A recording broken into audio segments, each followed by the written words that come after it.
Assalamualaikum warahmatullahi wabarakatuh. Hai Re, selamat datang di channel YouTube saya. Oke, kelas A5 ya. Kita sudah pernah kenalan di pertemuan kita di kelas etika bisnis ya. Jadi saya nggak perlu kenalan lagi nih untuk kalian ya. Video ini saya buat untuk khususnya mahasiswa saya di kelas A5, yang mana pada mata kuliah manajemen keuangan 1 ini kita tidak bisa bertemu secara langsung karena tanggal merah ya. Jadi saya inisiatif bikin video ini aja. Video ini lebih tepatnya saya akan sedikit mereview ya. Jadi saya akan memberi sedikit gambaran tentang kalian seperti apa sih mata kuliah manajemen keuangan ini ke depannya gitu ya. Rules kelas dan game rulesnya masih sama ya Rek ya. Prinsip perkuliahan masih sama dengan materi kita di etika bisnis. Jadi nanti kalian akan membagi kelompok dan lain sebagainya sama ya. Atau kita bisa menggunakan kelompok yang sama aja ya. Jadi kita langsung aja ya Rek ya. Kita akan sedikit mereview tentang manajemen keuangan ya. Ini adalah materi-materi yang akan kita pelajari selama 1 semester ya. Seperti yang saya sampaikan, yang hitam itu adalah materi yang harus kalian buat makalahnya ya. Kalian bagi nanti ya materinya. Oke, kita langsung aja ya.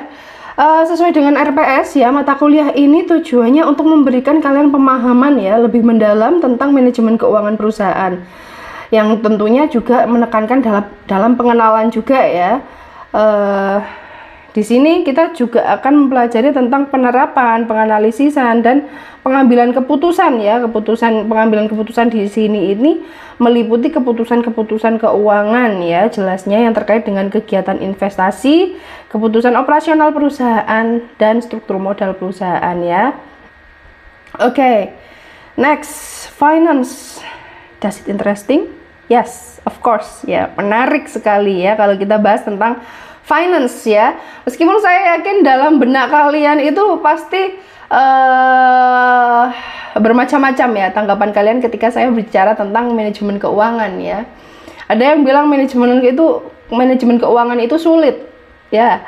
Ada yang bilang bahkan manajemen keuangan itu dosennya tua-tua. Kayak gini kok tua. Oke, kita lanjut aja ya. Apa sih yang melatar belakangi munculnya manajemen keuangan, manajemen sumber daya manusia, dan lain-lain ya. Yang pertama, setiap perusahaan itu pasti mempunyai tujuan, yang mana dalam mencapai tujuan itu perusahaan akhirnya menetapkan sebuah target-target ya, atau beberapa target-target ya. Siapa sih yang harus mencapai target-target ini? Tentunya departemen-departemen yang ada di dalam perusahaan. Jadi seperti departemen keuangan mempunyai target-target ya, begitu pula dengan departemen lainnya. Oke, kali ini kita akan memfokuskan tentang manajemen keuangan ya tentunya ya. Misalnya ini ya, ini ada kasus ya, punya kelebihan penghasilan ini, kita kemanain gitu ya. Kalau kita secara individual ya gitu ya, secara individu kita akan punya opsi agak banyak ya. Tentunya kalau yang ada di sini opsinya adalah deposito rumah, kemudian deposito dolar, atau membeli sebidang tanah. Ya. Banyak opsi yang bisa kita pilih ya. Itulah yang akan kita perhitungkan di manajemen keuangan ya. Mana yang paling menguntungkan untuk kita atau untuk sebuah organisasi atau perusahaan, yang mana nih? Ketika perusahaan mempunyai kelebihan dana, lebih baik di hold sebagai laba ditahan, atau kita putar sebagai modal kembali ya, atau kita gunakan untuk investasi, yang mana ya, atau kita bagikan aja deh ke pemegang saham, kita bagikan dividennya lebih awal, yang mana gitu ya. Oke, kita lanjut ke slide berikutnya. Oke, anggap saja ini adalah seorang manajer ya. Manajer ini sedang butuh aset untuk perusahaannya, tapi manajer keuangan bilang kondisi keuangan kita tidak memungkinkan, sepertinya kita harus memilih opsi untuk hutang ya. Nah, di sini banyak opsi juga ya. Ada pinjaman internal, pinjaman eksternal ya, pinjaman dengan jangka bunga rendah, jangka panjang, jangka pendek gitu ya. Kita harus juga mempertimbangkan tingkat bunga ya.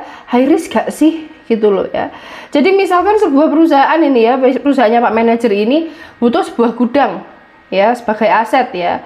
Opsinya biasanya ada dua kalau gudang ini ya. Kita bangun sendiri dengan kos yang lebih gede tentunya, atau kita sewa ya dengan kos yang lebih kecil tapi nilai investasinya nggak ada. Otomatis kalau kita bikin nilai investasinya atau jangka panjangnya ada, meskipun nanti ada penyusutan dan lain-lain ya. Tapi kan itu jadi milik kita. Seperti itu. Itu nanti yang akan kita pertimbangkan dalam manajemen keuangan ya. So, di sini saya tekankan, manajemen keuangan adalah segala aktivitas yang berhubungan dengan perolehan, pendanaan, dan pengelolaan aktiva ya. Ini saya kutip dari buku favorit saya ya, punyanya James Van Horn ya.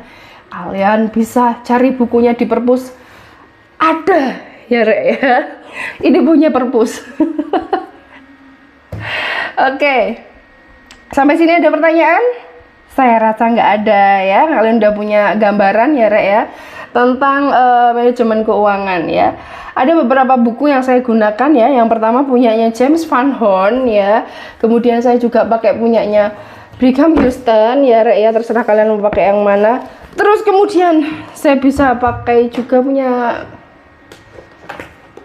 Husnan. Kemudian punya Kashmir, punya Sudana juga ada tapi nggak tahu di mana. Ya, kalian bisa cari aja di perpus. Oke, saya rasa itu materi kita hari ini, perkenalan kita hari ini tentang manajemen keuangan. See you next week ya, Rek ya. Semoga kita bisa ketemu dalam keadaan yang luar biasa sehat dan bahagia terus. Oke, saya rasa itu. Saya mohon maaf jika ada salah kata dan ada tindakan yang kurang menyenangkan. Saya akhiri di sini, Rek ya. Assalamualaikum warahmatullahi wabarakatuh. Annyeong.